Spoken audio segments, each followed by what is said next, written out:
کجا سرک مر و سرک جی هات با مسیح جنکک جی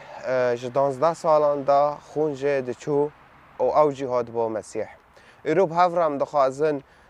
چیرو که بخوینن و امساکن مسیح چه کار بوان را هینا لی اما دست به که چند پیف به زمان مای کردی هانا دبیم وانا زانبن واتای و چیه به زمان عربی و آلمانی حیام کانه بن چیرو که بهفرا بخوینن و امتا چاتم بینه نبینن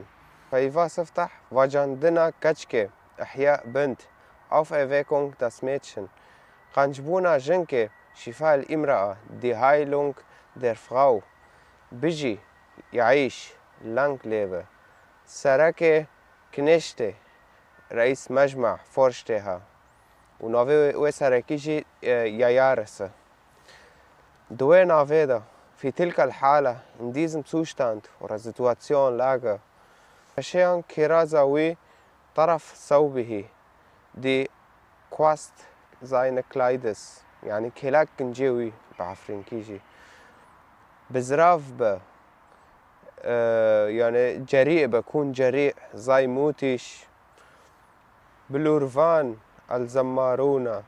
der Flötenspieler أو جواكي زرناء ددنة يهودي جهد دنوي سرانسارة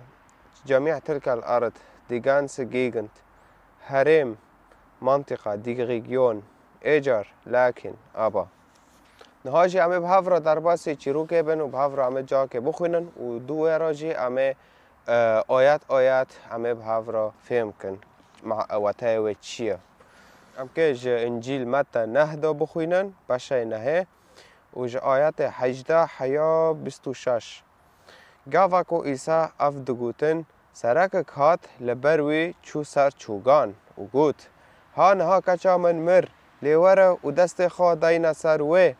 اوه بجی ایسا را بو او تاوی شاگرتن خواه لپیوی چو دوی ناوی دا جنکه کو جه 15 سالان و خونجه دچو جه پش ایسا و هات و دست خواه لسر رشین کیراسا ویدا جنکه ده دل خواه دا دگوت بتانه از دست خواه لکیراسا وی بدم از قنج ببم ایسا زوری او دید و جویرا گوت